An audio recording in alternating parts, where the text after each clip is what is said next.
Latest updates ఎప్పటికప్పుడు పొందడానికి Big TV WhatsApp channel follow అవ్వండి. లింక్ డిస్క్రిప్షన్ లో ఉంది. ఇప్పుడు షర్మిలతో ఆస్తుల వివాదం అనేది అతిపెద్ద చర్చ జరుగుతోంది. అంటే ఎన్నికల్లో గెలుపు ఓటములని పక్కన పెట్టి మరీ ఒక చర్చ జరుగుతోంది. అంటే ఎలా చూడాల్సిన అవసరం ఉంది? అంటే చెల్లెలికి ఆస్తి పంపకంలో అడ్డుపడుతున్న అన్న ఈ రాష్ట్రానికి ప్రజలకి ముందుకొచ్చి ఏం చేయగలుగుతాడనే ప్రశ్నకు పార్టీ నుంచి కానీ మీ నుంచి కానీ ఎలాంటి సమాధానం ఉంటుంది? నన్ను అడిగితే అసలు వ్యక్తిగతమైనటువంటి వివరాలు మాట్లాడటమే తప్పు కదా. అది వాళ్ళ ఇంటికి సంబంధించిన విషయం. అదేమైనా ప్రజల ఆస్తి లేకపోతే ప్రభుత్వ ఆస్తి? ఈ ప్రభుత్వ ఆస్తి ప్రజలకి ఏమైనా చేయట్లేదు, న్యాయం చేయట్లేదు అనడానికి. అది వాళ్ళ తండ్రి గారు సంపాదించిందో లేకపోతే అబ్బాయి కష్టపడి సంపాదించుకున్న ఆస్తి వ్యవహారాల్లో వాళ్ళ కుటుంబానికి సంబంధించిన అంశాన్ని తెర మీదకు తీసుకురావటమే ఇక్కడ వీళ్ళ ఫూలిష్నెస్. నిజం చెప్పాలండి, చంద్రబాబు నాయుడు గారు అతను పార్టీ చేస్తుంది. పోనీ ఈయన కుటుంబంలో నేను వాళ్ళ అత్తనే కదా, మరి నన్ను ఎందుకు అర్ధరాత్రి పూట ఎందుకు ఇంటి నుంచి పంపించారు? ఆ రోజు మాట్లాడారు మరి ఈయన. అదేంటి తప్పు కదా, ఎన్టీఆర్ గారి భార్య కదా, మీకు ఇష్టం ఉన్నా లేకపోయినా అర్ధరాత్రి ఎలా పంపిస్తారు? పోనీ నాకు రావాల్సిన ఆస్తులు ఏమైనా సరిగ్గా నాకు ఇచ్చారా? మరి దాని మీద ఏమైనా నిలబడ్డాడా ఈయన? ఎవరికి ఈయన న్యాయం చేశాడని చెప్పి ఈయన కుటుంబంలోనే అసలు సొంత మామతోనే ఆయనకు అన్ని పేచీలు ఉన్నప్పుడు, సొంత మామ ఉండేటువంటి పార్టీ డబ్బంతా లాక్కున్నప్పుడు ఈయనకు ఆ న్యాయం చెప్పే హక్కు ఈయనకు ఉంటుందా? జగన్ గారి గురించి ఆయన కుటుంబ తగువుల గురించి మాట్లాడే నైతిక హక్కు ఈ పార్టీ వాళ్ళకు ఉందా అసలు? చెప్పండి. ముందు ఆయన కుటుంబంలో ఆయన మామకి ఏం చేశాడో చెప్పమనండి. అది అంత ద్రోహం చేసి ఆయన ఆస్తులు లాక్కున్నప్పుడు వీళ్ళెవరు మాట్లాడలేదే? మీకెందుకయ్యా అసలు? జగన్ గారి సొంత చెల్లెలు, ఆయనకు సంబంధించిన వ్యవహారం మీకెందుకు? దాన్ని కూడా తీసుకొచ్చి బయట అదో పెద్ద రాజకీయ అంశంలాగా మాట్లాడుతూ ఆ అమ్మాయిని ట్రాప్లో పెట్టి ఆ అమ్మాయి చేత ఇష్టం వచ్చినట్టు తిట్టిస్తూ ఎంత నీచంగా ఉందంటే ఇది ఇంతకంటే డర్టీ పాలిటిక్స్ ఇంకెక్కడా ఉండదు చరిత్రలో. అంటే ఒక మహిళగా అయినా మీరు, అంటే మీ మహిళగా మీరు ఆ పోరాటం తెలుసు, ఆస్తుల కోసం ఎవరైనా అడ్డుపడితే ఏ విధంగా ఉంటుందో తెలుసు. అంటే మీరైనా ఒక మహిళగా ఆలోచించి ఎప్పుడైనా జగన్మోహన్ రెడ్డి గారితో మాట్లాడే ప్రయత్నం చేశారు? ఎందుకయ్యా, ఆయన రాష్ట్రంలో ఉండే లాస్ట్ పేదవాళ్ళ వరకు కూడా న్యాయం చేసిన మనిషి జగన్మోహన్ రెడ్డి గారికి ఎవ్వరూ చెప్పాల్సిన అవసరం లేదు. చంద్రబాబు లాంటి వాళ్ళు అసలు ఆ అవకాశమే లేదు. ఇంకా చంద్రబాబే నేర్చుకోవాలి, ఆయన దగ్గర చాలా నేర్చుకోవాలి. అట్లాంటి గొప్ప సంస్కారి జగన్మోహన్ రెడ్డి గారు. మేము చూస్తున్నాం, 10 ఏళ్ల నుంచి చూస్తున్నాము.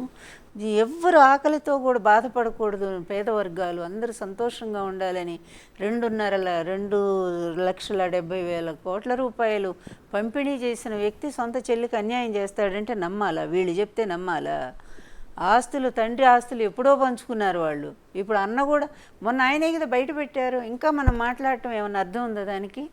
ఈయన ఆస్తులు, ఈయన సంపాదించుకున్న ఆస్తుల్లో కూడా అమ్మాయికి రాసి ఇచ్చారు కదా, ఈవీఎంలు చేశారు కదా.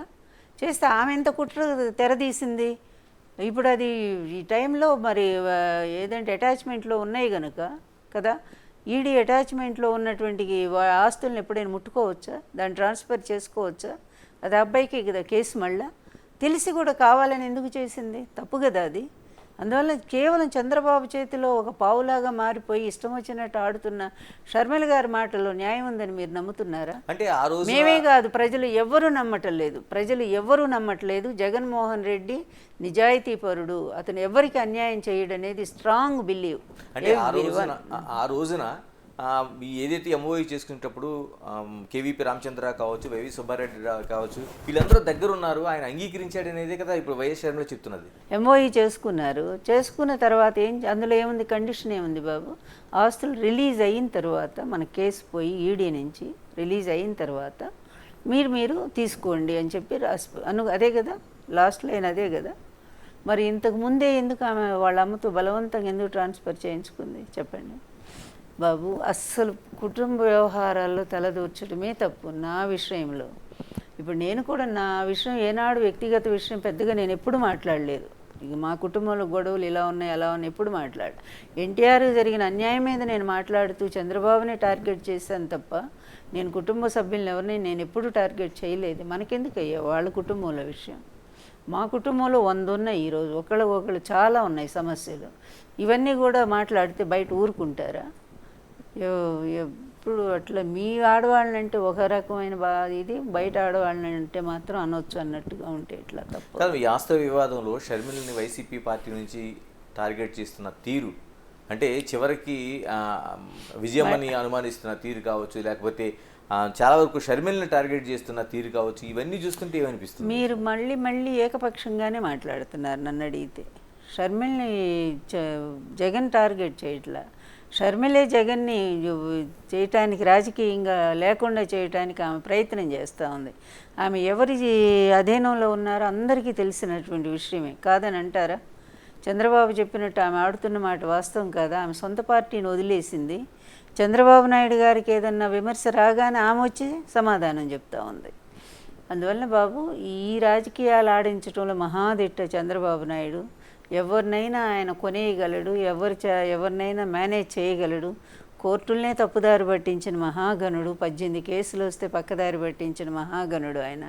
అందువల్ల ఆయన పండిపోయి ఉన్నాళ్లే అట్లాంటి వాటిల్లో. కుటుంబానికి సంబంధించి ఒక కొడుకు పెళ్లి కోసం కార్డు పట్టుకెళ్ళి దాన్ని కూడా తప్పుపట్టే పరిస్థితిని మీరు చూడట్లేదా? కార్డు తీసుకెళ్ళి ఇచ్చినంత మాత్రాన్ని ఎవరు కాదు. అసలు చంద్రబాబు నాయుడు గారికి ఆ కుటుంబానికి ఎప్పుడన్నా పడుతుందా? వైఎస్ రాజశేఖర రెడ్డి ఉన్నప్పుడు ఇద్దరు ఏ విధంగా ఈయన మీద కేసు కూడా వేశాడు కదా. ఎఫ్ఐఆర్లో ఆయన పేరు కాంగ్రెస్ చెప్పి చేర్పించింది ఎవరు? చంద్రబాబు నాయుడు కదా. ఆ రోజు ఈవిడ మీద వ్యక్తిగతంగా విమర్శలు చేయించింది ఎవరు? చంద్రబాబు నాయుడు కదా. బాలకృష్ణ ఇంట్లోనే కదా ఐటీడీపీ ద్వారా ఆవిడ వ్యక్తిగతమైనటువంటి విమర్శలు ఎదుర్కొన్నది. చివరి పోలీస్ స్టేషన్లో కేసు పెట్టింది కూడా ఆమె కదా. అట్లాంటి వాళ్ళ ఇంటికి వెళ్ళి నువ్వు కార్డు ఇవ్వాల్సిన అవసరం ఏమన్నా ఉందా? అంత బాంధవ్యాలు ఏమన్నా ఉన్నాయా ఈ రెండు కుటుంబాల మధ్య? ఆమె పూర్తిగా చంద్రబాబు నాయుడు చేతిలో కీలుబొమ్మలాగా ఉంది ఈరోజు. వాళ్ళు ఏం చెప్తే అక్కడి నుంచి ఏది స్క్రిప్ట్ వస్తే అదే ఆమె చదువుతూ ఉన్నారు. ఒక్కటే తెలుసుకోండి, ఈరోజే కాదు ఎప్పటికైనా తెలుసుకోవాల్సింది, జగన్మోహన్ రెడ్డి ఎవరిని అన్యాయం చేయరు.